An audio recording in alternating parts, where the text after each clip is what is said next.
안녕하세요. 저는 50대 여성입니다. 남편도 있고 하나뿐인 아들도 있죠. 올해로 아들은 군대에서 돌아왔습니다. 저희 남편은 저를 만났을 때부터 줄곧 사업을 해왔지만 크고 작은 실패를 해왔고 지금은 동네에서 작은 주유소를 운영하며 나름 안정적으로 자리를 잡아서 평범하게 살고 있는 편입니다. 아들 초등학교 다닐 땐 한창 남편 사업이 너무나 안 좋게 흘러가던 때라 저도 부업으로 안 해본 일이 없었습니다. 야구르트 배달부터 식당 홀 서빙까지 다양한 아르바이트를 했었고 아들은 다행히도 속 썩이지 않고 잘 자라주어서 그나마 덜 힘들었던 것 같습니다. 아들이 중학생 시절에는 남편이 새롭게 시작했던 CCTV나 블랙박스 떼어와서 달아주고 판매하는 일들이 잘 되기 시작했어요. 그러다가 전망이 안 좋다고 생각했는지 남편이 워낙 변덕이 많고 사업을 자주 접고 다시 시작해서 그런진 모르겠지만 이제 정착하고 싶다며 아들 낳고 저희가 처음 신혼생활 시작했던 동네로 돌아가 집을 구하고 돈을 모아서 주유소 하나 구했으니 평생 이거 잘해보자면서 살자고 하더라고요. 아들도 마침 고등학교에 진학할 때였고 남편이 가자던 동네가 저희 도시에서 가장 학구열이 높고 아들이 공부하는 데 도움이 될 것 같은 동네였기에 저도 나쁘지 않다고 판단했습니다. 그렇게 저희 부부가 처음 살림을 시작했던 동네에서 아들을 고등학교 보내고 주유소 하나 운영하게 된 것이죠. 지금까지 이사 다니고 사업 접고 시작하고 저도 저 나름대로 알바나 일하고 바쁘고 정신없게 살아왔었는데 그 무렵부턴 조금 살 것 같다고 생각했던 것 같습니다. 남편도 철이 든 건지 이젠 진짜 어려움이 없으려나 했습니다. 근데 남편이 주식이나 재테크, 부동산 같은 거에 관심을 가지기 시작했고 자기도 평생을 사업 망하다가 겨우 안정적으로 살기 시작한 걸 알아서인지 관심만 가질 뿐 선뜻 시작하거나 큰돈을 투자하지는 못하더라고요. 물론 제가 모으는 목돈이 없어서 그랬던 걸 수도 있고 제가 모르게 했을 수도 있지만 중요한 건 집안의 큰돈을 제가 쥐고 있다는 거였기 때문에 크게 문제될 건 없었습니다. 그러던 어느 날 우연히 아들 방을 정리해주다가 아들 방에서 주식 관련 책들이 부쩍 많은 걸 발견하게 되었습니다. 전 처음엔 그냥 그렇구나 하고 넘겼습니다. 뭐 주식에 관심을 가지기 시작했나 보다 정도로만 생각했던 것 같아요. 그러다 갈수록 수상하게 여기기 시작한 것은 아들의 씀씀이가 과도하게 커지는 것이 눈에 보였고 아들이 고등학생이지만 방학을 하면 가끔씩 주유소 아르바이트들과 함께 일을 돕곤 했었는데 그때부터였던 것 같습니다. 한 번은 같이 알바하는 친구들과 저녁 식사를 간단하게 배달 음식으로 함께 하려는데 그중 한 친구가 저보고 부자면서 더 비싼 음식을 사주면 안 되겠냐고 우스갯소리로 말하더군요.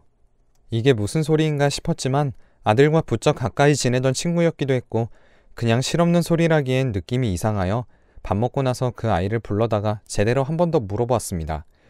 대충 우리 가정 경제 상황을 아는 것 같아서 물어보는 건데 우리 아들한테 들은 것이 뭐가 있냐며 저도 대충은 아는 것처럼 둘러대고 그 아이에게 물어봤습니다.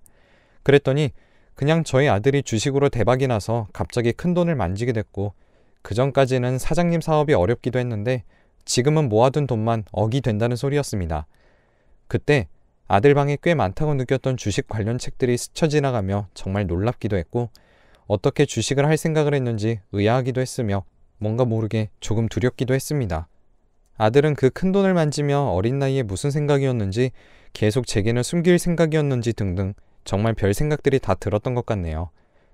그렇지만 알게 된 이상 숨길 순 없다고 생각했고 제가 알고 있는 것들을 추려 아들에게 전달했습니다. 도저히 얼굴 보고 말할 용기가 안 나서 대충 편지에다가 몇 글자 끄적였던 것 같아요.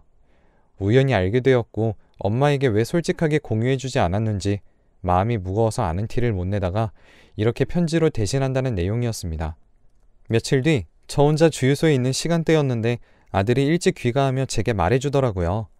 어릴 때부터 전학이며 이사며 옮겨다니면서 아빠 사업이 힘들기도 좋기도 했던 건 너무 잘 알고 있었고 그러면서 인터넷으로 주식 정보나 사업 정보 등등에 자연스럽게 관심을 갖게 되었는데 이번에 주유소 한다는 말 듣고 이쪽 시장은 어떻게 흘러가려나 궁금해서 관심만 가지려던 게 우연히 코인과 같은 암호화폐 시장에 대해 알게 되었고 주유소 알바를 하며 틈틈이 모은 돈과 어렸을 때부터 지금까지 설이며 추석이며 용돈이랍시고 받아온 모든 돈을 털어 투자하게 되었는데 1년 만에 엄청나게 상승해 돈의 맛을 보게 되었고 그때부터 주식을 공부하면서 점점 불리게 되었다는 게 제 아들의 대답이었습니다.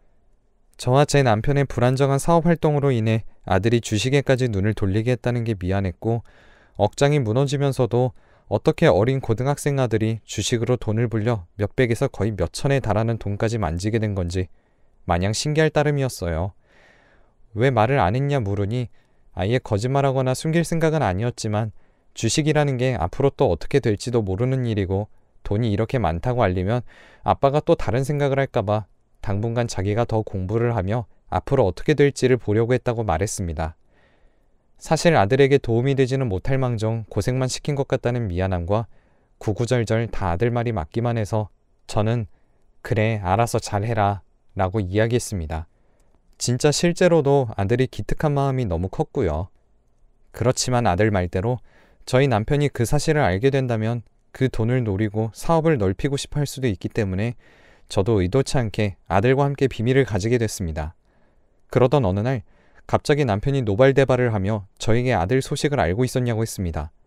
전 깜짝 놀라 그걸 당신이 어떻게 알게 됐냐고 되물었고 남편은 제가 알고 있었던 사실에 큰 배신감을 느끼고 더 화를 내면서 옆에 있는 물건들까지도 부수며 억울해했습니다. 그러면서 자기가 우리 가족을 위해 평생을 얼마나 고생했는데 이렇게 둘이 말을 맞추고 속일 수가 있냐며 화를 내더군요. 나중에 아들 말을 들어보니 우연히 주식창을 닫지 않고 컴퓨터를 켜두었다가 들킨 것 같다고 얘기하더군요. 저희 집에 컴퓨터가 한 대라서 거실에 두고 함께 사용하는데 아들이 어쩌다 흘린 것 같다고 얘기했습니다. 그날 이후로 남편은 굉장히 가정에 소홀해진 것이 눈에 보였고 대놓고 집에 들어오지 않는 날들도 늘어갔습니다. 하지만 남편도 화가 나서 잠깐 저러는 거겠지 생각했고 가볍진 않지만 참아가며 그냥 넘겼죠. 그치만 남편의 행방은 점점 더 엉망이 되어갔습니다. 남편은 대놓고 바람까지 피는 것 같아 보였거든요. 오히려 숨기지 않고 당당하게 여자들이랑 놀아나는 모습을 보니 그냥 기가 막혔습니다. 본인 모르게 집에 돈이 이렇게 많았다는 사실에 충격을 받아 저렇게까지 할 일인가 이해가 안 갔고 실제로 제 돈도 아니었으며 저렇게 하는 모습을 보니 그냥 저도 정이 떨어지더라고요. 아들에게도 네 탓이 아니니 너무 마음 쓰지 말라고 원래 저럴 사람이었던 거라고 냉정하지만 딱 잘라서 얘기했습니다. 어느 날 하루는 남편이 또 술에 잔뜩 취해서 들어와 놓고 자기를 남자로 봐주기는 하냐는 둥 헛소리를 하더니 이제 자기를 남자로 봐주는 그런 사람이랑 새 삶을 시작할 거라고 큰 소리를 치며 집 몇 개를 그냥 눈에 보이는 대로 다 쓸어담고 나갔습니다. 어안이 벙벙하고 어이가 없었는데 누가 봐도 취한 사람이었고 취해서 그러는 것이었기에 내일 해 뜨고도 저럴 수 있는지 지켜보려고 했습니다. 뭐 어디 차 안이나 모텔에서 하루 자고 들어오겠지 싶었어요.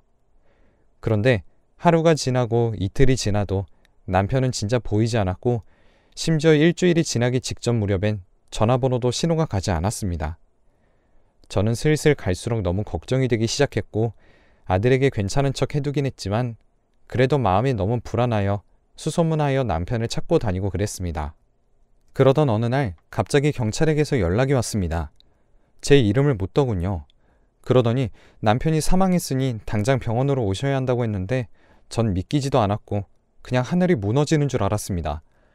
연락이 되지 않는 내내 남편을 괘씸하게 생각했지 제가 이런 일을 당하게 될 줄은 상상도 못했거든요. 병원에 가보니 이미 절차들은 진행되어 있었고 전 경찰에게서 전후 사정을 듣게 되었습니다. 곱씹어보니 저와 다투고 술에 취해 짐을 싸서 나간 딱 그 당일날 벌어진 일이었습니다. 남편은 길바닥에 있었고 한 차가 남편을 차로 치게 됐는데 그때 바로 신고를 하거나 차라리 그냥 그 자리에라도 뒀으면 됐는데 너무 무서웠던 나머지 남편을 근처에 있는 호수와 산 언저리에 버려두고 갔다고 합니다. 그 이후 꿈자리를 비롯해 일상생활이 힘들어지고 죄책감에 시달리던 그 범죄자 놈이 자진해서 경찰에 신고를 했고 그렇게 오늘 남편이 발견된 것이라고 들었습니다. 하늘이 무너졌고 또 마지막에 남편이 그렇게 나간 게 다 제 탓만 같고 그 사람이 너무 원망스럽고 괴로웠습니다. 아들에게도 너무 미안한 마음뿐이었고 앞으로 제가 혼자 어떻게 살아가야 할지도 막막하고 그랬습니다. 너무너무 힘들었지만 아들이 있었기에 그냥 망가진 채 살 수만은 없었고 하나뿐인 아들을 생각해서라도 정신을 차리려고 노력해야 했어요. 그렇게 정신없이 남편을 보내고 주유소를 처리하고 살던 집도 내놓고 아들과 자그마한 아파트 하나를 구해 이사를 준비했습니다. 아들도 지금까지 자기가 모아둔 돈은 정말 이게 전부라며 이제 손 다 털었다고 했습니다.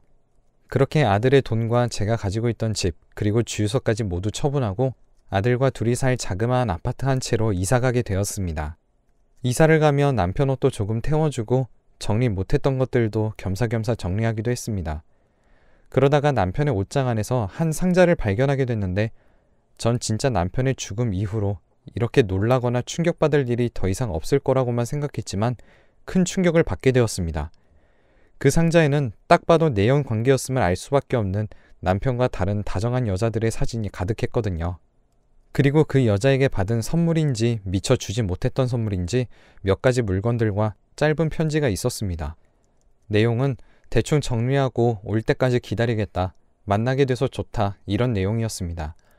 정말 어이가 없고 황당하고 배신감 들었지만 가만히 앉아서 생각해보니 한창 남편이 밖으로 나돌 때 직접 목격하지 못했을 뿐 외도를 예상하고 있었고, 더군다나 죽은 사람한테 억울하니 어쩌니 따질 수도 없는 노릇이니 저도 그냥 최대한 빨리 털어버려야겠다 싶더군요. 그래서 그 물건들과 편지와 사진들도 버릴까 싶었지만 그냥 버리느니 태워주는 게 낫겠다 싶어 마지막 옷들을 태우며 함께 태웠습니다. 마음이 많이 허전하고 괴로웠지만 그래도 태워줘야지 싶었죠. 태울 수 있는 곳까지 원래 제가 차를 몰고 가서 태워주곤 했는데 유독 그날따라 운전할 자신도 없고 기력도 없어 고3 수능 치자마자 운전면허를 따고 한창 연수를 받은 아들 보고 근처이니 한번 운전해보겠냐고 운전대를 맡기고 함께 태울 수 있는 곳까지 가서 한 장 한 장 사진을 태웠습니다. 옷을 먼저 태우고 이제 그 불구덩이 속으로 편지와 사진을 태우려고 하는데 갑자기 옆에 있던 아들내미가 이 여자 그 여자 아니냐며 사진 속 여자를 가리켰는데 저도 그때서야 눈치를 채고 말았습니다. 어떻게 그걸 모를 수 있냐 많이들 그랬지만 남편 장례 당시에는 정말 그걸 어떻게 처리해야 하는지만 정신이 팔려 있었기 때문이에요. 그 여자가 누구였냐면 바로 제 남편과 내연관계에 있던 사진 속 여성이 제 남편을 차로 치고 남편을 근처에 버려뒀던 그 범죄자 놈이었습니다. 남편 장례 때도 그 이후로도 아들 앞에서는 한 번도 운 적이 없었는데 그날 아들 앞에서 진짜 목 놓아 펑펑 울고 미친 사람처럼 또 울고 계속 울기만 했던 것 같아요. 그 사람을 눈앞에 두고도 몰랐던 거에 대한 충격과 이제 남편도 잘 모르겠다는 생각과 무서움까지 들기 시작했습니다. 전 너무 괴로운 마음에 마음을 추스리지 못하고 계속 울기만 했습니다. 집에 돌아갈 때도 아들이 내내 저를 부축해줬고 그날 이후로 거의 3주 넘게 저는 집에 누워만 있었던 것 같네요.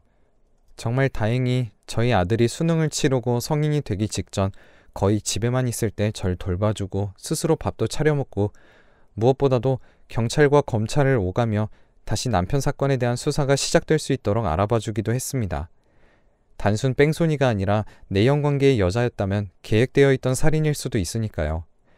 지금 이렇게 생각을 찬찬히 할 수 있을 때 돌이켜보니 정말 다행히도 똑부러지고 상황을 잘 수습할 수 있도록 도와주는 아들내미가 있는 게 큰 행운이라는 생각이 들었습니다. 저희는 그렇게 모든 진실을 그때서야 다 알게 된 채로 경찰의 수사를 기다리게 됐고 안 그래도 수감 중이던 남편의 내연녀와 다시 마주할 수 있는 기회가 생겼습니다. 한 짓을 생각해보면 진짜 용서할 수 없는 악마 같은 사람인데 웃긴 건지 무서운 건지 저와 아들의 손을 잡으며 진짜 죄송하다고 하염없이 울더군요. 진짜 울 사람은 저인데 제가 무슨 말을 해도 잘 듣지 않고 자기가 계속 울고 그랬습니다.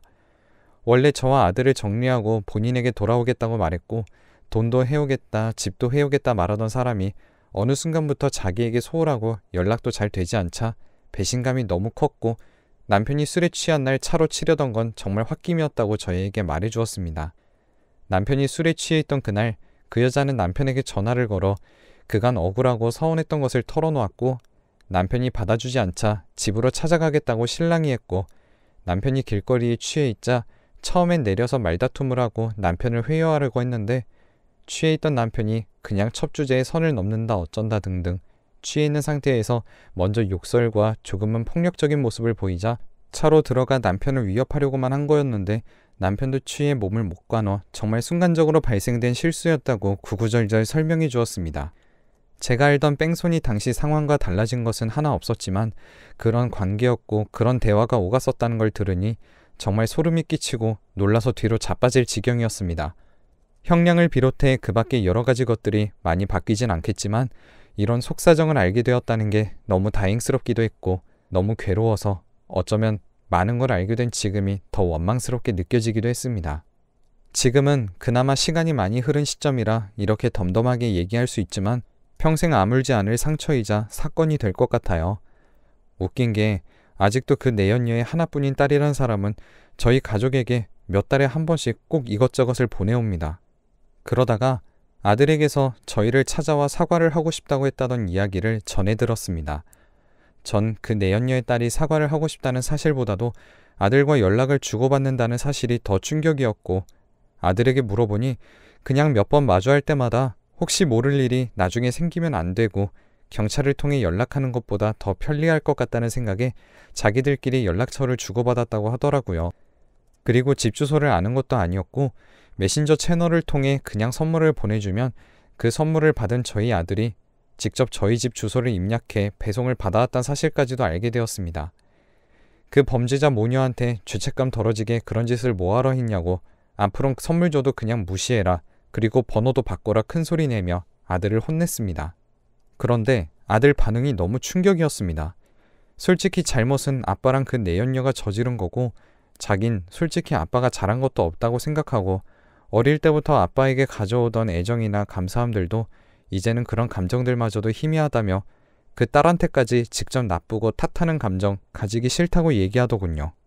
평소에 냉정하고 상황 판단을 잘하고 이성적이라고는 알고 있었지만 이렇게까지 소름 끼치게 이 상황에서 그 내연녀의 딸 편을 든다고 생각하니 아들도 무슨 생각인지 모르겠다는 느낌이 들었습니다.